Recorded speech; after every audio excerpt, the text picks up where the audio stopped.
কিরে কি তোর দোস্ত আমার বুকে ব্যথা। কস কি পিছু বা এই, কি আজব, আমি পিছে কেন? তোর হসপিটাল নিতে না? এটা ভালোবাসার ব্যথা দোস্ত। কই যাস?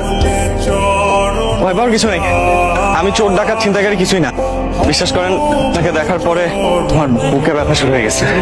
এখন পর্যন্ত আমার জীবনে মানে আমার লাইফে আমি যত মেয়ে দেখছি আমার কোনোদিন ব্যথা হয় নাই। তাহলে আপনি ডাক্তার দেখান। আরে বাবা, এই ব্যথার মেডিসিন তো ডাক্তারের কাছে নাই, আপনার কাছে আছে। আরে আরে কি করছেন আপনি? আমি অয়ন, নাম্বারটা সেভ করে দিলাম। আপনার যদি কোনোদিন মনে হয় যে আপনি আমার ব্যথার মেডিসিন দিবেন, তাহলে আমাকে একটা ফোন দেন। আচ্ছা, ফোন দেওয়া লাগবে না, মিস কল দিন, আমি কল ব্যাক করবো।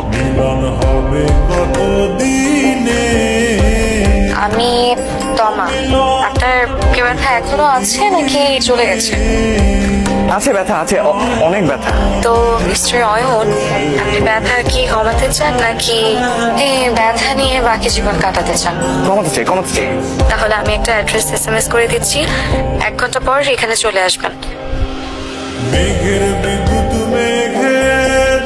আমি বাড়ি থেকে পালিয়ে আসছি।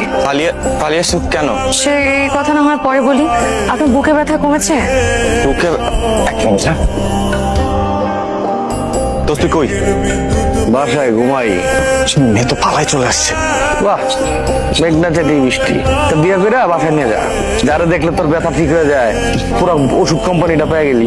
ভালো না? বাসা থেকে রাগ করে বের হয়ে এসছি। কিচ্ছু হইব না, এই মায়া নিয়ে গেলে বাসার সবাই তোর উপরে খুশি হয়, ওটা আরো তোর পুরস্কৃত করবো। আচ্ছা ঠিক আছে, আসেন। কোথায় যাচ্ছি? ওঠেন, তারপর বলতেছি, আসেন। আসসালামু আলাইকুম।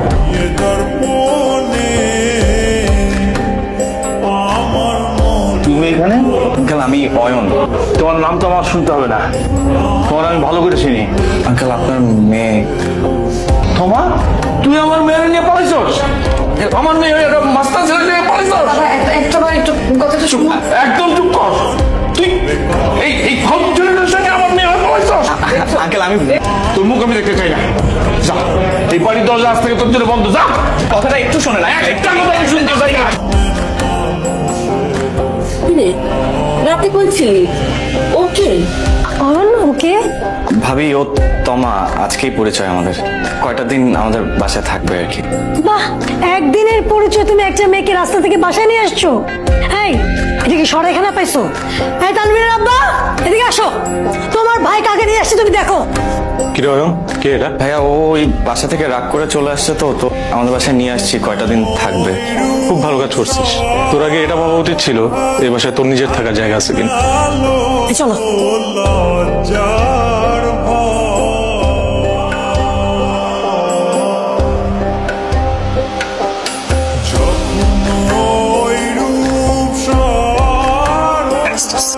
আমাদের ফ্রেন্ডস দিয়ে করলাম আজকাল রাতটা কোনো রকম আমি কাটাও। আমি চাই ফজরের নামাজের পর আজান দিব, তুমি হাতে যাইবা বন্ধু।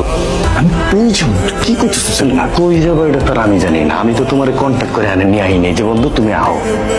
আমি থাকি ব্যাচেলার বাসায়, 2টা ফুল একটা মায়া। বাড়িওয়ালা যদি জানে কি কইব?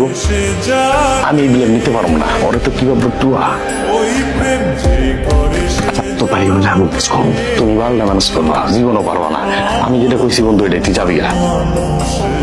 তুই যাবো, তুই আমার কথা শুনছস? আমি তোরে কইছিলাম ফেরত দিয়ে, তা তো দেশ নাই। আরে আমি তো ফেরত দিতে গেছিলাম, তোর তো সবকিছু বুঝায় বলছি, ওরা ফেরত নেয় না। এ মাল নিবো না। এই যে একটু শুনবেন। ওই যে আপনাকে ডাকে। আমি মনে হয় আপনাকে খুব বিপদে ফেলে দিয়েছে, তাই না? কি বলছেন? কিসের বিপদ? এটা কোনো বিপদই না। আর এটা আমার ফ্রেন্ডের বাসা, আমার বেস্ট ফ্রেন্ড। এটা কোনো ব্যাপারই না। নাকি তো আমার তো মনে হলো আপনার ফ্রেন্ড বোধহয় রাগ করেছে আপনার উপর, আমাকে বাসায় নিয়ে এসেছে। আরে না না না না, আপনি ভুল বুঝতেছেন। ও তো অনেক খুশি, আপনি বিশ্বাসই করতে পারেন না ও কতটা খুশি। আমি ভালোই। আমি ও যেটা বলছে ঠিকই, আমি অনেক খুশি।